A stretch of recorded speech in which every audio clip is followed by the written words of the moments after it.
Welcome to this week's edition of the Music City Mania podcast, right here on the Nashville Cats Radio Network. Thanks so much for downloading our show, whether you are joining us on SoundCloud, on iTunes, or on Google Play. Thanks so much for doing that.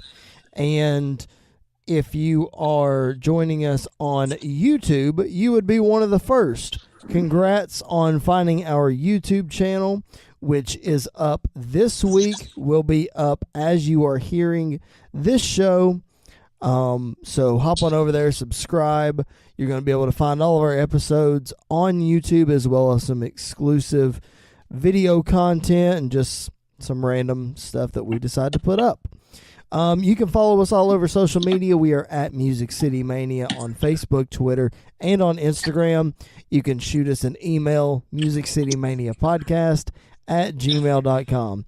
I am your phenomenal host, Mr. Podcasting, Chris Belcher. Thanks again for being with us. And with me this evening is my brother from another mother, the wild-eyed Southern boy himself, Jared Justice, is in the house. What is the haps? What's going on, man? Hey, it's Jared Justice. Stealing gimmicks already. Well, I figured that, I'd go ahead and start this show off right. Oh, well, let me just tell you, speaking of this week's show, last week, Jason and I caught you up on all your sports news. We hope that you enjoyed that little bonus episode. We are coming up on an exciting milestone that is episode 52, 1 year's worth of podcasting brought to you by your friends here at the Music City Mania podcast. That is coming up soon. We have a big show planned for that. We hope that you guys will tune in and enjoy that. But this is a milestone in itself. This is episode number 50. We are 50 episodes in. I can't believe we've recorded 50 of these things. Seems like only yesterday when we started this shindig. Yes, it does. It sure does not seem like quite 50 episodes, but, again, I haven't been here for all of them as you have, Mr. Podcasting, so. Well, you can't have a podcast without Mr. Podcasting. That's all I'm saying. That's very true. So, this week is the brainchild of Mr. Jared Justice here. We are introducing a new segment this week. I'm going to start calling myself the whole podcasting show. Oh, that's funny. That's funny. I like it.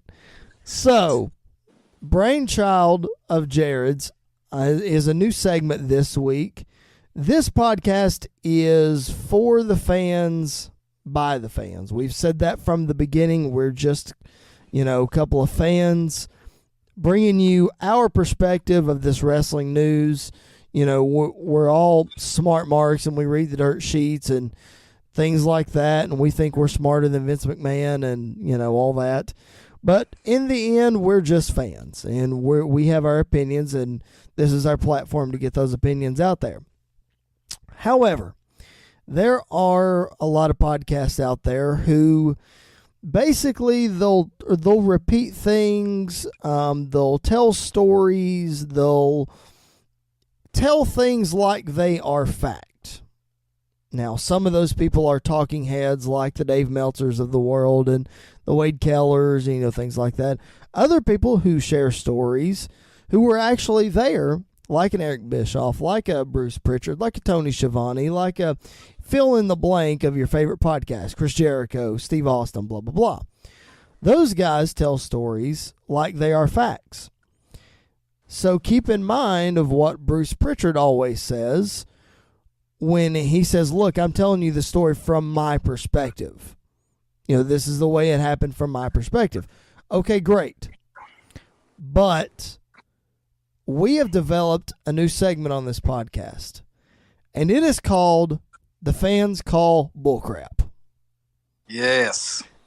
And this one in particular, we call bullcrap on Bischoff. So bullcrap, on Eric Bischoff. That's who we're starting with this week. Now, if you've listened to our podcast for any length of time, you know that Jared and I, Jason as well, who cannot be with us this evening, we're all three big fans of 83 Weeks with Eric Bischoff.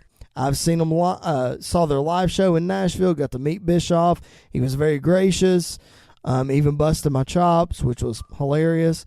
But we're all big fans of that show.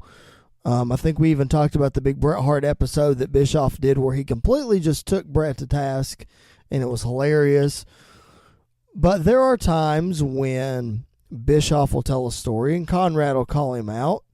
And there are times when, Bruce Pritchard or whoever will tell a story and they'll get called out on it. So we decided to take some of that and expand it a little bit.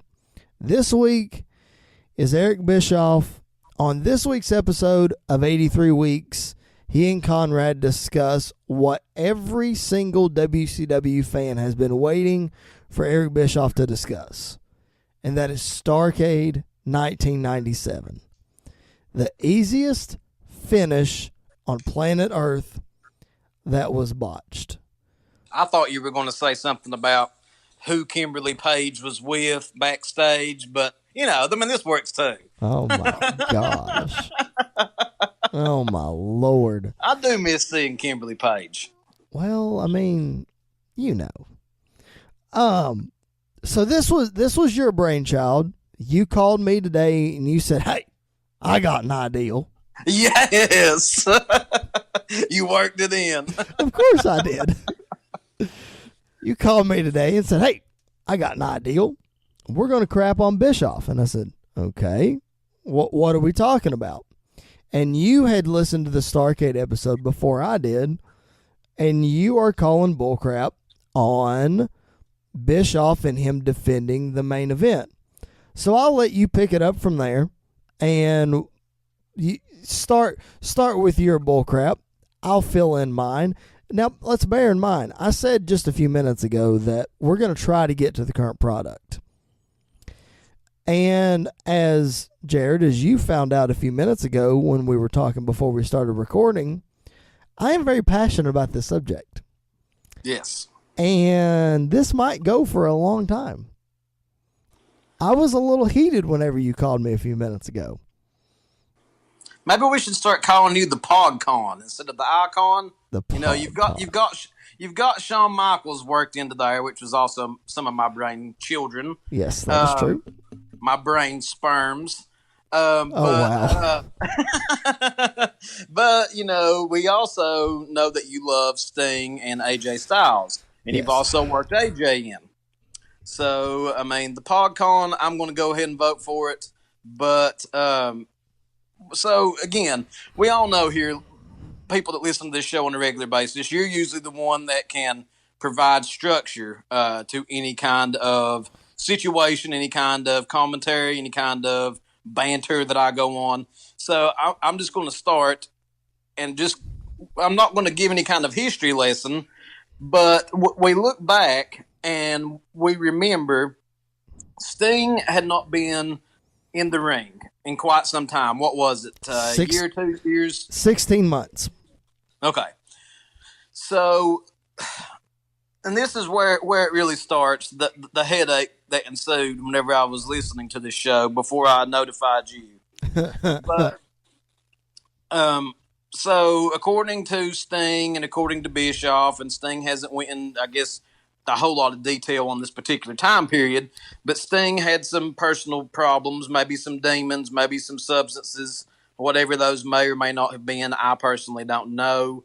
But he seemed like he was kind of going through a dark time, which is actually, it's kind of something that immediately triggered the thought of whenever that Heath Ledger was preparing for his role as the Joker. Mm-hmm. And whether that you want to say he was going through a hard time or he put himself through a hard time, the mindset this guy got himself in may have actually led to his demise when he committed suicide. Thank God that didn't happen to Sting. Absolutely. But Bischoff is trying to say that Sting hadn't been in the ring whenever that he saw Sting show up to the building in preparation for this match. that it was planned, of course, that Sting was going to go over clean. We all know how Hogan probably felt about that, so that's kind of one bullet point just to start out with. And so then they get started thinking, they get started talking amongst themselves, and they say that Sting doesn't really look like he's in the best of shape. Okay, that's false. That's where I call bullcrap number one. This guy's guns were probably bigger, maybe not more ripped, but bigger than I remember seeing them. So I went back and let's stop right there on the on the end shape. That's bullcrap number one. I went back and I looked at pictures and I put them side by side of when he walked out of Fall Brawl, when he walked out of the cage, which was the last time he was in the ring before this. And that was Fall Brawl 96. And I put that side by side to Starrcade 97. And his arms are just a little bit bigger in 97, but they are more defined in 96. So with Bischoff making his argument of Sting, quit going to the gym or, whatever. Okay, maybe he laxed up a little bit from the gym, but he wasn't going to take a bump for 16 months. And his waist is still very thin. It's not like he came out here with like a beer gut. I mean, he's still wearing tight clothes, even though it's not like he's not going shirtless, but that wasn't what the character called for. Right. He's in a bodysuit. I mean, if he had a belly or, whatever, it would have, you could have seen that through the bodysuit. So absolutely 100%. I mean, maybe Sting wasn't in the shape he was 16 months before that, but you can't say Sting was in worse shape than, I don't know, your champion. Yeah, exactly. And the thing, the part that really irritated me the most, just whenever that I'm listening to, and again, part of this is Bischoff's character. Yes. The squirmy, slimy, sleazy little puke of a human that we all know as Eric Bischoff whenever we watched him on TV. Not saying who he is in real life, but he admits he says he had more hate than anybody in the business. Maybe that's true. If not, he was definitely up there. Sure. But I'm sitting there and I'm listening to this and I'm starting to get irritated. And then it builds up and he has the audacity to say that Sting did not have a tan. Didn't have a tan. You have Hulk Hogan whose skin looks like leather from all of his, the leather belt that he wore is only differentiated from his skin because that the leather belt is colored black and white. Okay? So, yeah, he's not, he's not tan, but I never saw Eric Bischoff being, the color of chocolate milk or whatever either, or whatever they were striving for in their bronze and glory whenever they went to the tanning beds. So I it just really killed me, man. So Bischoff, and when I saw their live show back in, I guess that was in November at Zany's in Nashville, this got brought up, of course. And this was his defense there, too, was that Sting wasn't in good shape. He wasn't in the right frame of mind, which we'll talk about here in a minute, and that he wasn't tanned. And, it's like he kept saying on the podcast that Sting wasn't prepared. Sting wasn't prepared. Well, if your definition of prepared is not having a tan, then how sleazy is that? I mean, are you only going to put the championship on tan guys? Let's look, for example, I mean, he talked about how all the guys in WWE keep up their tan and, stuff like that. Well, I'll name you one who doesn't, and that's their champion, Brock Lesnar. I've never seen that guy tanned. Look at him. Well, I mean, you even go back, and as far as the way that men, which is the bulk of your audience, are looking at the individuals on TV, there was much more emphasis placed on the Nitro Girls. Sure. Who was one of the best looking Nitro Girls ever? Shawn Michaels' wife. Whisper, yes. Mm-hmm. She was not tan. No, she was not. mag-freaking-nificent. I will go as far as saying after she married Sean and she did start tanning, she didn't look as good as when she wasn't tanning. Yep, I would agree with that. I mean, I'm not saying that tanning or not tanning is a bad thing. That's a whole nother debate that's not even really worth having. The point here is that Bischoff and Hogan, and Conrad said it on the podcast, and so did Bischoff, and at the live show that I saw them at. When they did the NWO reunion in Orlando and this got brought up, Hogan made the point that Sting wasn't tanned. It's like, come on.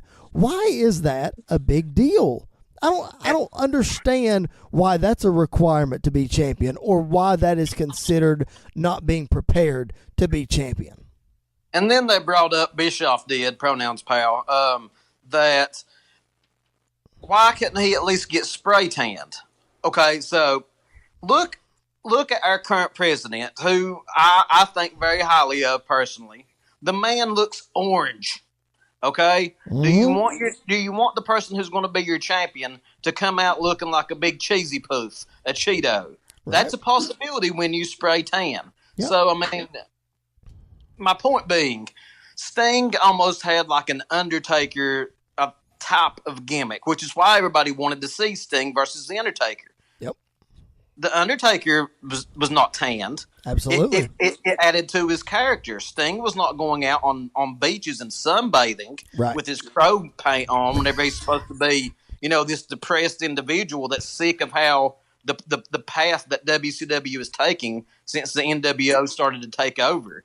Yeah. I mean, everything about his character, the way that he was presented physically to our eyes, it made sense. 100% it did. It would not have made sense for Sting to have a tan for that match. He's been in the rafters, not wrestling, for 16 months. He's wore a trench coat for 16 months. Why on earth would you expect him to take off said trench coat and be tanned? It does not make any sense whatsoever. So now, I mean, we've kind of covered just the way that he looked to some extent. So I feel like that's the first bullcrap on Bischoff. Yes. But then, and this goes along with how he looked, but, we had guys like Dusty Rhodes, who was never in the best physical shape as far as appearance. Right. But this guy was in good physical shape as far as appearance. He looked the part. He looked to the character. He acted the character. That dead look that he had in his eyes, that was part of the character. 100%. I hate that he was depressed in real life, but he looked the part. Okay, so then, moving on to my next point of bullcrap on Bischoff, is he moved around the ring like Shawn Michaels, like Sting, like AJ, dare I say, except for none of the flying moves. He was all over the place. Yeah, he was. I mean, like a spring chicken. He was nailing drop kicks just like he normally would. He hit stinger splashes like he normally would. I mean, he was doing Sting stuff. He didn't do a big clothesline off the top rope or a big splash or whatever, but he was wrestling Hogan. He didn't need to. Well, arguably the best drop kick in the business that I've seen is Randy Orton. Well, Sting... Ooh, I'll argue that one, but go ahead. Sting, I think, is probably number 2. Even at this point, at this match in 97, number 2. AJ Styles, number 1. That drop kick is... Yep, that drop kick's better than anybody's. Yeah, I don't know. It'd be hard for me to make a call. But let's not get off on that tangent. Sure, absolutely. That's a tangent on itself. So, yeah, you're exactly right. He moved in the ring just like he needed to. Well, the fact is that, okay, you say he's out of shape or whatever. Again, I defend that with, look at your champion. Look what Sting has to work with. Sting's only going to look as good as Hogan can make him look. He can't go flying around out there and doing Sting stuff when Hogan can't take 3 steps without his hip going out. Yeah, and one thing I noticed too, and I don't know if this was a point that Bischoff was trying to make, but it was actually something that I liked, and I remember liking it at the time, is that whenever that Hulk picks him up for one of the rare moves that he can actually do, which is a body slam, and Sting goes down, he goes down almost like The Undertaker. It's like, you put him down and he's not doing his old Sting, hop back up, grab the back.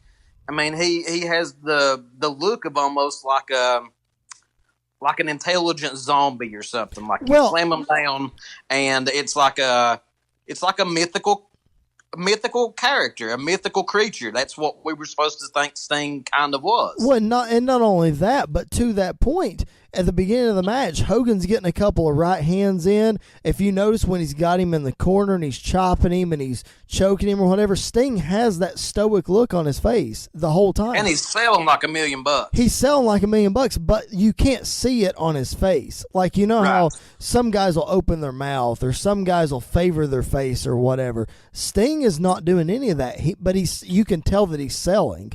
That's that character. He is entrenched in that character. If you didn't want him to be that character, somebody should have said something. Exactly. I mean, you can't go back, or at least I challenge anybody out there to go back and try to take a still picture of Sting whenever he's selling any of this and get one of those stupid gifs that we see where their mouth and their tongue, mouth's wide open, tongue's hanging out, some stupid look. No, he's stone-faced killer, man. I mean, he just looks the part. Absolutely. So we've talked about his looks. We've talked about him in the ring. Let's go a little deeper. We mentioned that Sting had some personal demons going on at the time. Bischoff mentioned that. Sting has mentioned that he had some personal problems at home. He had some substance issues, that kind of thing. And that may have played into not only his character and his attitude of that, but the way he showed up that day. Bischoff said, and I quote, "He doesn't look excited about this. He's only half there." And just to add on to that, which is where I thought you were going to go, which you probably have as your next bullet point if I know you, but he says that Sting has thought all along that they're going to screw him over. And guess what? He shows up, they screw him over. They find a reason to screw this man over. So exactly the point that Eric Bischoff made, that Sting knows that he's going to come back and get screwed over. He comes back, he gets screwed over. Doesn't get the clean win that he's told he would get, or at least led to believe, whatever the case may be. Exactly. And let's get to that. But let's stay on this personal issue for just a second, because, yes, that is my next point. Here's what I think, and I want your opinion on this. Now, Bischoff said on the podcast, he said, there are some personal things that I'm not going to share. He said, I'm going to give details as best I can. I give him credit for that. That's fine. Maybe some of this is in that he can't share. But our job is we're going to speculate it. Correct me if I'm wrong. But if you are in Eric Bischoff's shoes, you're sitting there with Hogan and Sting comes in and he's got that look on his face. Like the lights are on, nobody's home. That's the way Eric described it at the live show. Is that Sting walked in, lights were on, nobody was home, kind of thing. And Eric on this podcast talked about how he had a deeper relationship with Sting more than just business. They hung out together, they went to each other's houses, they rode Harleys, yada, yada, yada. Wouldn't you, as a friend, because he said he and Hogan had the same reaction, was like, man, he's not into this at all. If you were really Sting's friend, I'm not saying Eric didn't do this, but wouldn't you have noticed Sting being off? Wouldn't you have taken him aside and been like, dude, okay, all business aside, I'm here for you as a friend. What's going on? Let's get to the bottom of this. Rather than jumping to the conclusion, oh, he's not into it, we got to come up with something else, we got to screw him. Why don't you take 30 minutes, take him aside and say, hey, what's going on? What can I help you with? What will make this situation easier for you? Hello. Well, and just to add on to that, I think that if I had been in that position, and, again, this is not saying that we would not have messed things up in completely different ways than what Bischoff did, because we're all human. 100%. But I feel like I would have handled the situation, just knowing my personality and the way I've handled things in the past, that if you take this guy aside and he seems like everything's fine or doesn't want your help or whatever the case may be, you say, okay, well, let's just go down, meet us in the ring in 30 minutes and let's just have a little trial run, and let's make sure that you've still got it in you to do what we normally expect of Sting. And if the guy gets in there and performs, and you have no reason to think that that he's high or intoxicated or something like that, then what does that have to do with anything? Right. Absolutely. And one of the other points that that Bischoff made was he kept saying, Sting wasn't in it, that he wasn't committed to where they were going. Well, my response is, did you ask him? Did you say, hey, Steve, are you committed to where we're going? And if he says yes, then why would you screw him? If he says he's committed and he says, oh man, I'm having a really bad day, this happened at home, or I don't have my pills that I normally have, or whatever the case may be, find those things out. Don't just jump to conclusions. I mean, this is the biggest show WCW ever did. If you go back and you listen to this podcast with Conrad and Eric, Conrad rattles off these staggering numbers about how much they're up in revenue and how much they're up in attendance and merchandise and pay-per-view buys and blah, blah, blah, blah. The numbers are staggering. If you know this is the biggest show ever, wouldn't you try to dot every I, cross every T, and get to the bottom of all that? Absolutely. And one thing, too, that I don't want to gloss over here. We've all had problems in our personal lives that we try to not let affect our work. And I know, speaking from experience, that sometimes going to work and getting away from those problems is the only peace of mind you can get. It gets you out of that situation. It gets you away from whoever that is annoying you or causing you problems, and you are doing the thing that you love to do if you were lucky enough to have a job that you love, which I do, and which I think that Sting did and does, or did up until he can't perform anymore. Right. So it just doesn't make sense to me, if you're talking to this guy and he seems downtrodden, to think for any reason that that's going to affect his business inside of the ring. And it even could make him better because he's happy to be there. His mind is clear. He's not worrying about the real problems of the real world. And I'm sitting here watching this match as we talk. And another thing, just to add to the whole physical appearance and the way that he performed, is I love how that whenever Hogan's trotting around, looking at him or whatever, that Sting is turning and facing him at every point. Sting is 100% committed here. I mean, he's not just standing over there in the corner like we've seen Jeff Hardy do during some of his problematic times. The man is completely focused. Right, and not only completely focused, and you say, he's looking this great in the ring. He hasn't been in the ring in 16 months. There's probably a little bit of ring rust there. They got to cut him some slack, man. Exactly. So with all of these personal issues and whether or not Bischoff went to him, pulled him aside and blah, blah, it just seemed like that he and Hogan were just dead set on screwing him over. It was the old, Sting comes in, he doesn't look committed. Sting walks out of the room and Hogan strokes his Fu Manchu and he says, that doesn't work for me, brother. Yeah. That, like you said just a few minutes ago, Sting was afraid they were going to screw him. This is the easiest, most elementary finish in the history of wrestling. And they screw it up. We know that Eric Bischoff is seeing things the way that Hogan wants him to see them at this time. For one, his head is so far up Hogan's rear, he's seeing out Hogan's eyeballs. So I just feel like you go back and look, and yeah, they're friends. But if you follow Hogan and everything we've heard, where there's smoke, there's fire. Maybe everything's not true. But this man looked out for himself. 100%. He was still at, I guess, the second peak of his career, not physically, but he was Hollywood Hogan, brother, the leader of the NWO. you can't convince me that he's ready just to turn over the reins to Sting, that he's ready to let somebody else have that spotlight.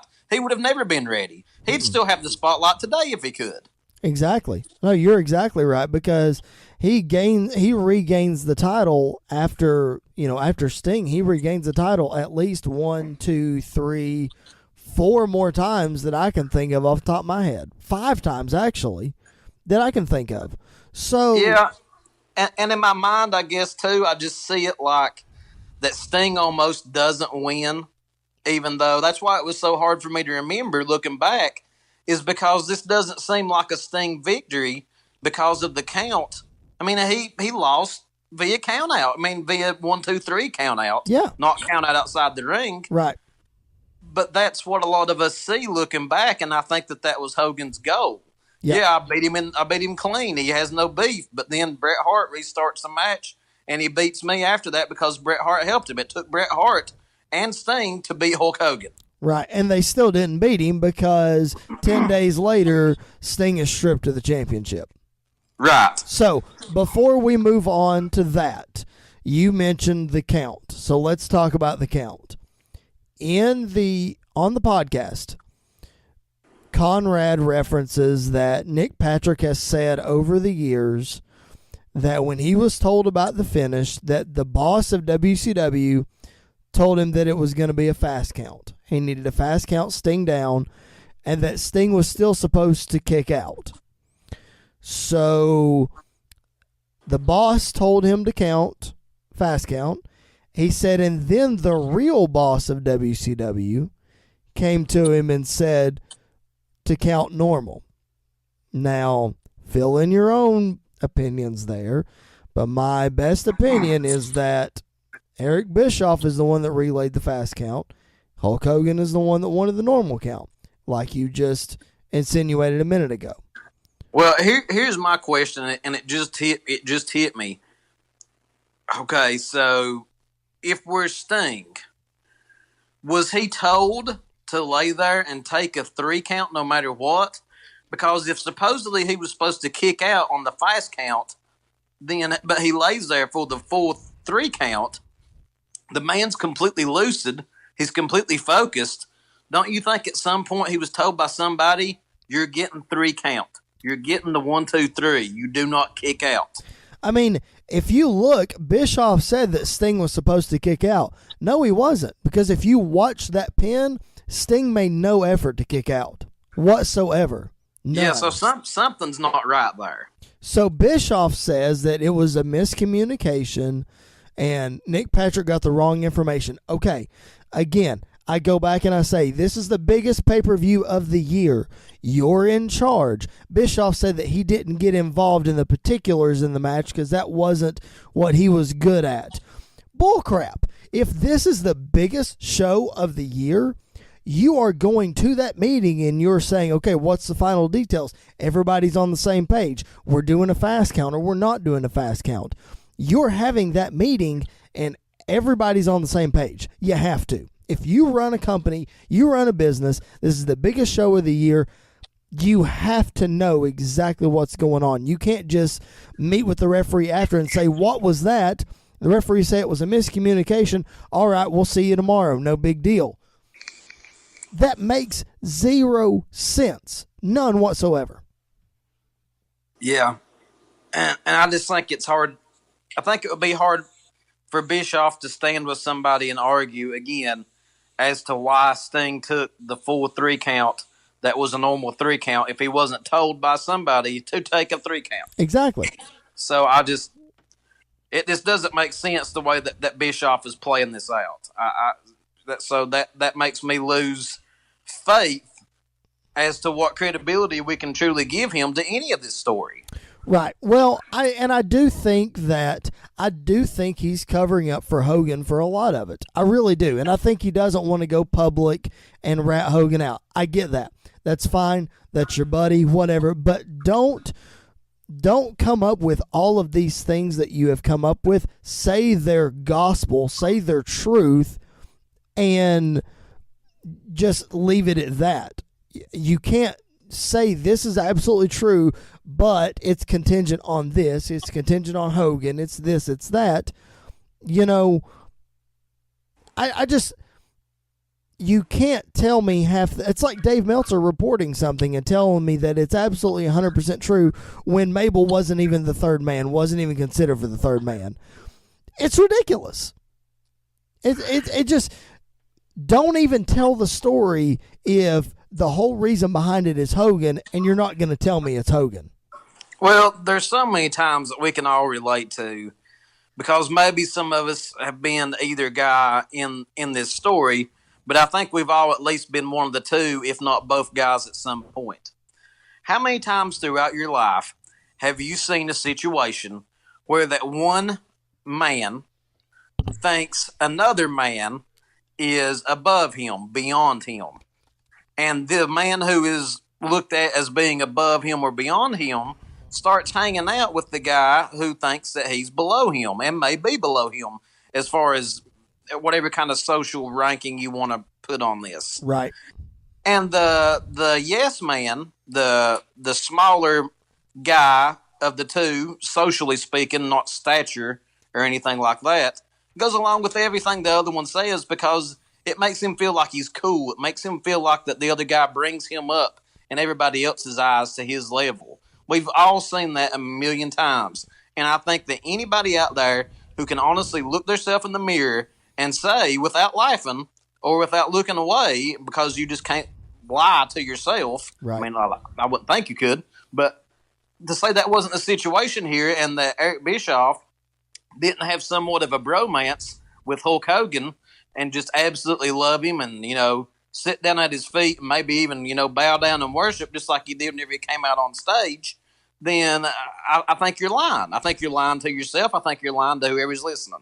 Oh, 100%. And it goes to show that after this, after WCW goes under, who shows up in TNA together and tries to push TNA? Oh, Hogan and Bischoff together. I mean, I'm fine with them being friends. I'm fine with them being business partners. I'm fine with whatever.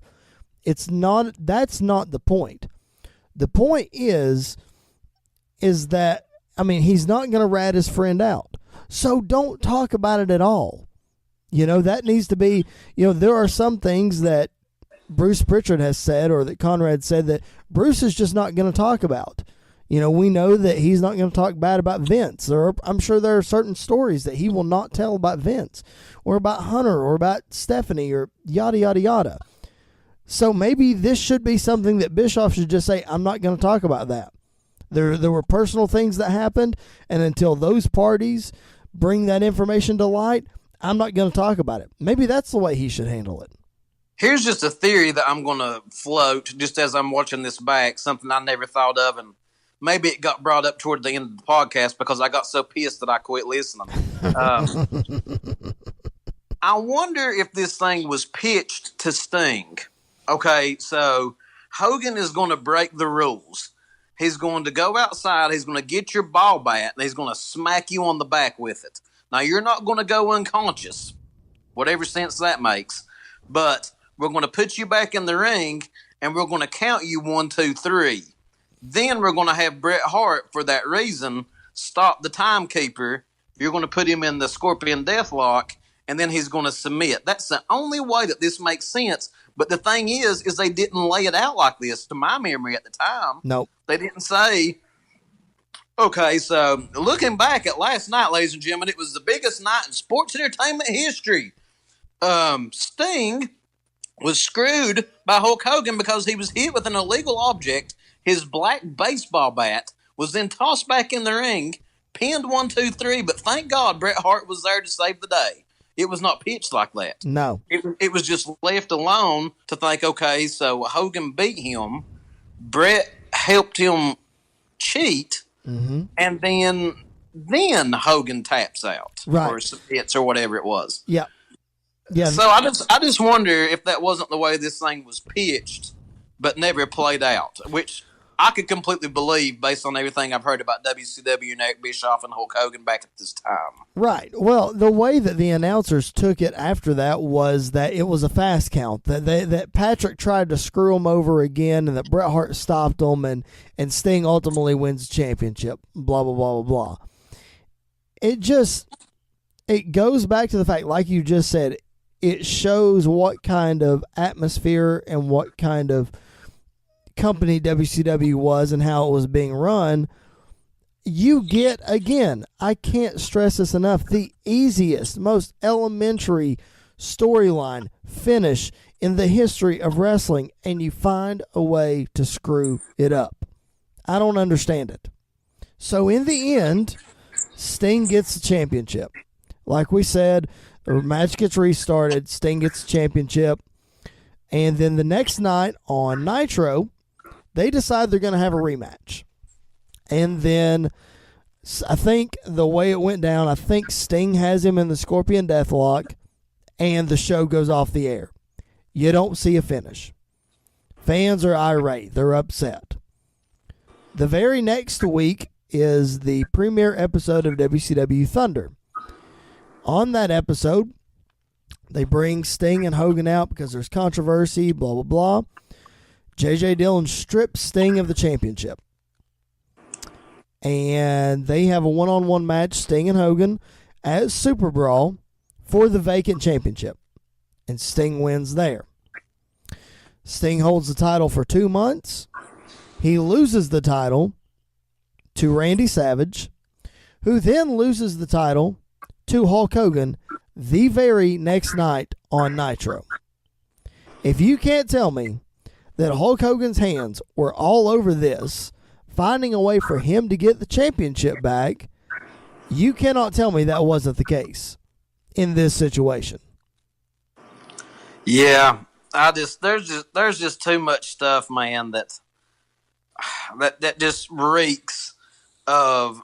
Well, you know, I love a good conspiracy theory. Sure. When you look back at this, and there's no way that somebody can look at this series of events and not think there was a conspiracy theory to, we're gonna give the fans, we're gonna give them some of what they want, because we've spent over a friggin' year on this thing.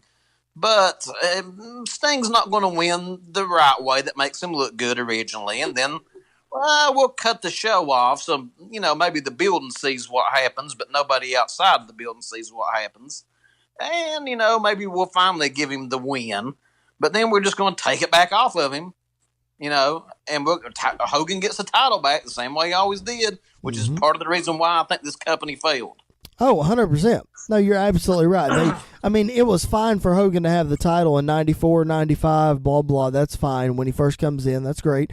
But when he drops the title and then he goes away and then he turns the NWO, okay, yes, he needs the title, but then you need the babyface to chase him. Sting chased him for 16 months. Sting gets the championship. Your babyface needs to have the championship for a little while. You can't just have it for 2 months under controversy and then drop it back to Hogan. Now, I get we're going to Goldberg in that summer. I understand that. But you can't tell me that in April, Goldberg wins the title 4 months later. You can't tell me that you put the title on Hogan so he can have it for 4 months for Goldberg to win it. Or, however that happened. What was the pay-per-view after that you just said? That they fought again after the Thunder or whatever. Super Brawl. Okay, I'm trying to find that here. I guess it was Super Brawl 98, is that right? Yep, 98. Okay, I was just wanting to kind of, before we wrapped it up, I'm sure you probably got another point or two, knowing you again like I do. But I want to watch this finish right quick, and then I'm going to give you a little bit more of my mind. But it's not a clean finish either. So, there's a cluster muck, if you will. It is definitely a cluster. That's for sure. So here's what I don't understand. Again, this finish is easy. The original plan was for Sting to win clean, had the fans go home happy.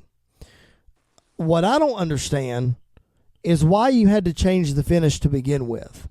If you decide that at the end of the night, all's going to be right and Sting's going to win the championship, why do you need to change the finish? I don't understand that. Well, I mean, I get that. Okay, Sting's not committed. You still put the title on him. Just don't put the title on him at all. I don't get it. Why? I agree. And I just don't know. And here we are. I'm actually watching the finish right now. And Sting has hit, I guess, Nick Patrick in the face when Hogan was trying for a backdrop. Yep. Here, of course, comes all the cronies, the NWO. There's Savage just did something with Hogan. I don't know what. I mean, this is just outrageous. Yep. Absolutely. I mean, it goes back to what you said earlier about what was going on backstage and how this company was being run. I don't understand why this was. Just have a clean finish. If Bischoff kept making the point on the podcast about how Hogan was getting paid the same no matter what, okay, well, get beat then. If you know you're going to get the title back in a couple of months, just get beat and drop it. And just, I knew I would get another good point, at least out of watching the ending right quick as we kept talking. But you go on to look here at Super Brawl whenever that Sting beats him again, of course, not without another cluster muck, if you will. Mm-hmm. But look how ripped his arms and his gut and his chest looked then. Well, there was no gut, his belly. Right. He was ripped. Yep. So that right there shows that if Bischoff thought that he wasn't dedicated, well, you're dead wrong, because this guy is back in awesome, phenomenal shape. And then there lays Hogan with his barrel chest and his leather skin and his skullet. Well, right in the middle of the ring. The point that Bischoff tried to make was, when Conrad would ask him why Sting got the title back at Super Brawl, was they were trying to make chicken salad out of the chicken crap that they had left. They were trying to capture some of the momentum that they had left. Well, number one, you wouldn't have to worry about that if you'd have just done the finish correctly the first time. Number two, you're going to put the title on him. Oh, great. Well, what changed in those 2 months between December and February that caused you to put the title on him? And if it got better and it gave you the confidence to put the title on him, why did you take it off of him 2 months later? Yeah, and another interesting point here, just looking back, Hogan's laid in the center of the ring, just like I mentioned, all of his wonderful attributes physically that they put down Sting and his physical attributes. You can look at Hogan's legs here. His feet are both turned out. Okay, now to most of you, this may not really be much of a point or whatever, but to me, this right here screams that's a sign of bad hips. Yep. So even back in, I guess this was 98 or whatever, where we're at now, Hogan's hips were bad then. So you've got a guy who's broke down, whose skin looks like leather, who has a skullet, who can barely move around the ring, who rarely leaves his feet, who doesn't go to the top rope, who sure as heck doesn't jump, and he's got bad hips. And they have the audacity to be putting Sting down, who now, if he didn't look like $1 million before, sure looks like it now. Yep. So maybe that's what changed in those 2 months. Maybe now Sting looks like $1 million and they decided to put the title on him, but that still tells me nothing about why they took the title from him 2 months later. I don't understand. He had the title defense against Scott Hall at Uncensored, and then he defended against Randy Savage at Spring Stampede, and he lost because Kevin Nash came out and interfered and jackknifed him. Yes, he loses on a non-clean finish. I get that WCW was full of schmoz finishes for 3 years. I get that. I'm not arguing that. The point I'm arguing is Sting's the guy.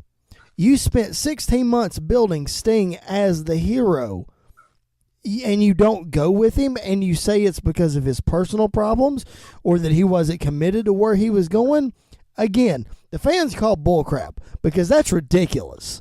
And again, you look back too at this time, and I feel like it's more visible for whatever reason. I can't even really explain it, but it seems like it's more visible in the WWF at this time. But look at all the guys who had personal problems, man. Yeah. And they strapped the rocket to all these people. And you go here, and a guy who that, if you remember, whenever that me and you were talking, I was shocked whenever I found out that Sting at one point had some substance issues Yeah. because he didn't appear that way. Yep. But you have so many guys that do, and they still put the titles on them, WWF and WCW. So again, another invalid argument Absolutely. given to us by Bischoff. That's what he is in my eyes. And you look at Sting and you look, yeah, maybe he had personal problems and this and that and the other, but he was still there. He still showed up. He was loyal to WCW from the time that Jim Crockett bought the Watts territory up until the night that the doors closed in 2001. Sting went nowhere. He was the only guy in the company that didn't go anywhere. Yet you can't put the title on him, and at a time where Hulk Hogan is in the company, you can't put the title on Sting and have Sting be the face of the company. You know, Bischoff talked a lot about how they had a plan where the NWO was going to take over Nitro on Mondays and WCW was going to take over Thunder on Thursdays. And that was going to start whenever, Thunder launched the beginning of 98. Put the title on Sting and let Sting run that show. Why is that so difficult? I don't understand that. I don't know. In the time that Hogan got to WCW in 1994, it was July of 94. Bash at the Beach was his first pay-per-view. Sting did not have the championship one time between 94 up until this point. Then he has the title here. He loses it, or he gets it stripped, wins it back, loses it 2 months later.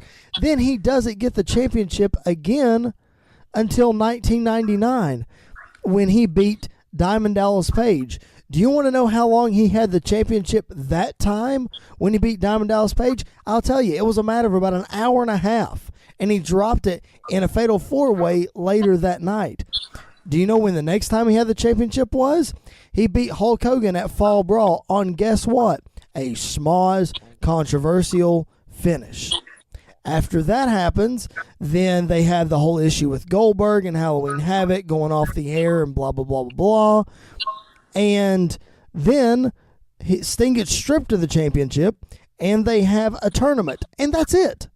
The point I'm trying to make is not that Sting needs to be champion all the time. It's that Sting was loyal to this company, and he was there when Hulk Hogan decided he wanted to go home and sit on the beach for a week because he didn't feel like coming to TV, but he still needed to get paid. Sting was there. So why can't you back the guy that's there? Yeah. And again, this, okay, and I'm going to say this, and this is in no way, shape, or form Chris's opinion. This is completely my opinion. And it's my opinion based on the Eric Bischoff that I saw on TV, which made me not like him, which was the point. But now that he goes on about Dave Meltzer for trying to spew some of the same garbage that it seems like Eric is spewing, I'm going to call him bitch off because he bitches about Dave Meltzer doing the same thing that he does. Same thing. I respect a lot of Bischoff's opinions. I really do enjoy the 83 Weeks podcast. I love their show, and I think me and Eric Bischoff would probably get along great if we hung out just as buddies. But I'm just saying, based on how mad it makes me, some of this crap that he tries to pull, because I think he's trying to cover for his buddy Hogan, which is fine. I would rather him come out and say it. Just say, hey, I'm biased, which he has a few times, but he needs to put it in there more before he goes on something like this. But yeah, just with everything, it just makes me mad. But go ahead. No, absolutely. I'm 100% with you. Yeah, I wish he would have, come out and said, look, this is something I'm not going to talk about because there's too many personal issues involved and stuff like that. And he doesn't have to say that he's biased to Hogan because everybody knows that he's biased to Hogan. It's obvious that he's biased to Hogan, but at the same time, it's like, dude, don't, again, like Meltzer, who you crap all over, don't give us a story that you say is 100% fact when it has bullcrap written all over it. All over it. And I just there just needs to be some kind of disclaimer on that show. And I love the show. I love all of Conrad's shows. I love his guests that he does them with. You've heard me speak my mind about Bruce before. Not that Bruce would ever care. Not that I'm anything to anybody. I mean, we all like Bruce. We all feel like we know Bruce. We all respect Bruce. Same thing with Bischoff, and same thing with Tony. But it just there needs to be some kind of disclaimer on this show that when it comes to Kevin Nash or Hulk Hogan, we're going to get half truths, and the story is going to be skewed, and it's not going to be 100% fact. At least from what we as the fans can tell and the way that we see things. Maybe all this is true. We weren't there. I wasn't there. I was very young at this time. I was like, 13 years old, 14 years old. Yeah, something like that. Yep. So I'm just giving my opinion based on the way I see things, and so it just, like I said, it goes back to whenever I first suggested this idea. It aggravates me. It pisses me off, and I'm glad that we got to speak our mind and give what we feel like is our view on it. Oh, I'm hot about it. That's for sure. I'm hot about it. One of the interesting things that Conrad also brought up on the podcast, and speaking of Conrad, all of you folks who are listening to this podcast, in case you're wondering, Conrad's on our side on this. So if you go back and you listen to this 83 Weeks episode, which we highly encourage you to do, you will hear a lot of these same arguments, because exactly everything that Conrad said, I was in my head, and I would have said the same thing to Bischoff. So glad Conrad's on our side. But one of the things that he brought up on that show was during the 15, 16 months that Sting didn't take a bump, when he sat up in the rafters, when he appeared, once every other week or whatever, who knows what he was going to do, Sting became the second highest merchandise seller in the wrestling business, not WCW, the wrestling business, behind Stone Cold Steve Austin. You have, he surpassed the NWO.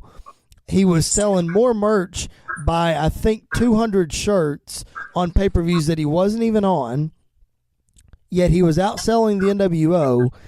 He's right behind Austin as far as merch sales goes, and you still can't put the title on him.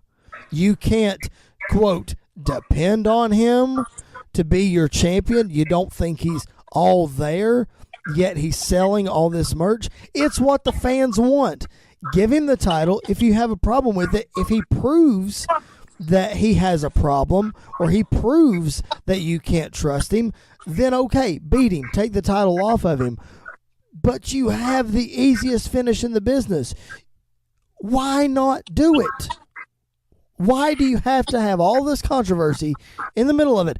Give him the freaking title. Yeah, I don't see how it would have hurt Hogan at all to have just dropped it to him clean, give Sting a chance, and then if he messes up, just like what you said, put it back on old tried and true, old Glory, the Hulkster brother, and then go from there. It's the same thing, and I think I've actually heard Bischoff talk this way about the current product and about the way things are now. Maybe he hasn't. Maybe I'm wrong on this, but so just take it for a grain of salt. But it seems to me like he's actually said things before about like how over-scripted things are and how certain people don't get chances. They stick with the same thing. They want, like, for example, this is me giving an example with Becky Lynch. It's like they got Charlotte here, and the fans are behind Becky, but we don't know. Maybe she can't handle it. Maybe she can. You give him the chance. Sting's been world champion before. He's proved that he could handle it. So it's just garbage. It really is. It absolutely is. And like I said, I've really enjoyed the 83 Weeks podcast. You've really enjoyed the 83 Weeks podcast. This has been the first real time that I've listened to a show and I've gotten hot about it, and I've gotten really aggravated, and I'm calling bullcrap. It's bullcrap excuses. It's one right after the other. It just seems like that Bischoff and Hogan sat down in a room and they said, well, you know what? It's like Hogan woke up that day. Well, I'm not really willing to give the title to Sting like I indicated that I would. I know that's what the fans want, but let's hit them with some interference and some run-ins and some controversy. And I just don't feel like putting the title on him. So let's come up with a list of reasons why, and then we'll tell him, these reasons, this is what we're going to do, and eventually you'll get the title, but then we're not going to tell him, we're going to strip him 10 days later. It seems like that he and Bischoff sat down and said, okay, here's our game plan, here's our excuses, this is why we're not going to do it. And that's what we have. Yeah, I think they went from something great, a steak dinner, if you will. Yeah. And then they decided, well, let's just go ahead and serve him a turd sandwich instead. But in order to serve him this turd sandwich, let's try to polish up the old turd and sell Sting on it. And I think that's what we got. Yep. I 100% agree with you. That's exactly what we got, thus screwing up the easiest finish in the history of wrestling. One of the best stories ever in wrestling, one of the best builds ever in wrestling, and WCW found a way to screw it up. Is this not, as we kind of get ready to wrap up this segment, add anything else you want to add, about this? But I want to ask you this before we kind of move on. Is Starrcade 1997, is that the beginning of the end of WCW? 100%. I completely agree. There's no doubt about it. 100%. This has to be the beginning of the end. If you get served this on a silver platter and you can't execute, you don't deserve to be in business. I'm sorry. You just don't. Well, I've sit here, and so I'm going to ask you a question now because I feel like you normally get to ask me all the questions. And I've got 3 instances in mind. Okay. What other build-ups could you say even came close? In modern day, I'm not talking about back before WrestleMania 1. I'm talking about what other big-time, big-field matches have had this kind of build-up? You talking about currently over the last couple of years, or? I'm talking about just whatever pops in your mind, whatever you can think of, because I'm sure that with current product you can't think of that many because they get right in to the match so fast that there's not much build-up. But, if you feel like something current lives up to it, then by all means share. I'm just curious to see if you think of the same ones I do. I think one of the most current ones that you can think of is Rock Cena. They built that for a year, and some would say it didn't turn out the way that it should have. I would say Savage Hogan from WrestleMania 5 was an incredible build.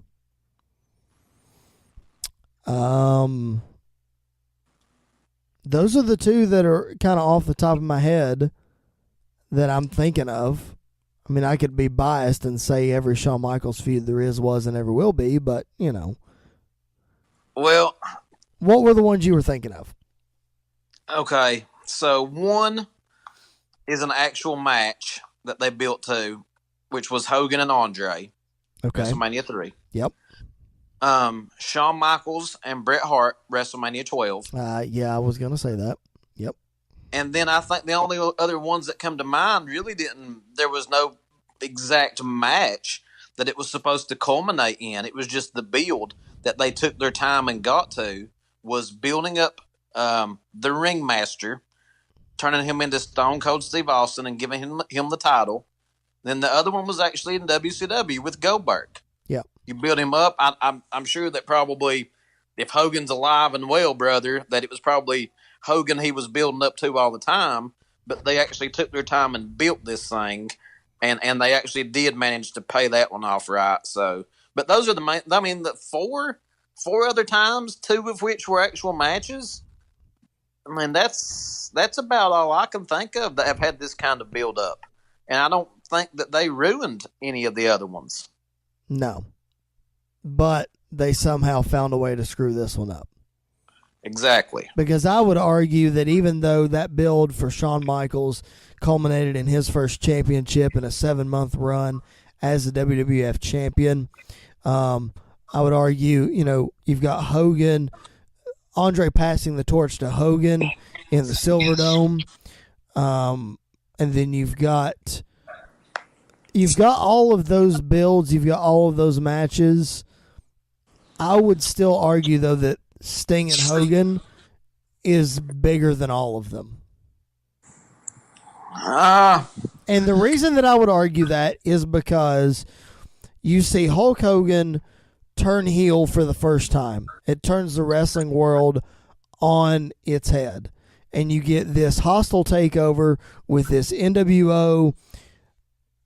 When people see that, they're thinking, what are we going to do? What's going to happen?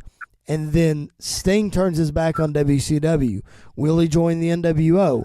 Then for 15 months, you've got Sting just hanging out there, just waiting. And then he finally, shows who he's aligned with. And then he finally gets his match with Hogan.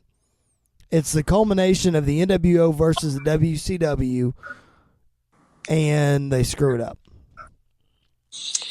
Yeah, I won't go into. I think I could make arguments for the other ones, but I'm not even going to go. I'm not even going to attempt that. I think the basis of the story here is just that they built this thing up for one match, for one night, and this happens. And in that case, building a match in particular up between two individuals, between two wrestlers. I'm trying to get myself out of the habit of calling them superstars, which is what Vince McMahon loves. Ah, yes. But I think as far as a build for a particular match, a one-on-one match, nothing compares to this. Nope. I completely agree. Man, anything else you need to add before we kind of put a bow on this week's episode? Man, I feel like a weight has been lifted off my chest after I got to really just tell the world, or a few hundred people, exactly how I felt about that episode with Eric Bischoff. And he had thousands and thousands or hundreds of thousands of people that listen to that are probably just as upset as what we are. And if they could only find our podcast and listen to us just vent, I think they would feel justified, and they would feel better about themselves too. But saying all that to say, no, I have nothing else to say. I feel good, man. Well, they can find our podcast on SoundCloud, on iTunes, Apple Podcast, or Google Play, or now on YouTube. Those 4 locations, you can find our show. If you're still having trouble, find us on social media. We are at Music City Mania on Facebook, Twitter, and Instagram. Catch us there. You can shoot us an email, musiccityManiapodcast@gmail.com. Each and every week, we are here every Friday. Please download our show, subscribe, rate, review, comment, like. We would surely appreciate it. Thanks so much for all of you who have been listening. Continue to go back and listen to past episodes. We greatly appreciate it. If this is your first time listening to us, we hope you have enjoyed yourself. Stick with us. Check out our new YouTube channel. We're going to be posting some exclusive content over there as we get geared up for WrestleMania season and things like that. We'll drop some bonus stuff for you, not only on the YouTube channel, but on the show, social media, things like that. Check us out. We're going to do our best to be a little more interactive and put some more stuff out there for you to enjoy. Well, my friend, as we give the old Larry Sabisco wave, yes, I just stole your thunder. You're welcome. We give the old Larry Sabisco wave. We sign off for this week. The tape machines are rolling. We are out. Ladies and gentlemen, we'll catch you down the road. I stole your line. You stole mine. It's what we do, folks. Thanks for joining us on the Music City Mania podcast. For my brother from another mother, Jared Justice, I am Mr. Podcasting, Chris Belcher, the PodCon. And we will catch you guys next week on this show. As the Rattlesnake would say, we will catch you guys down the road.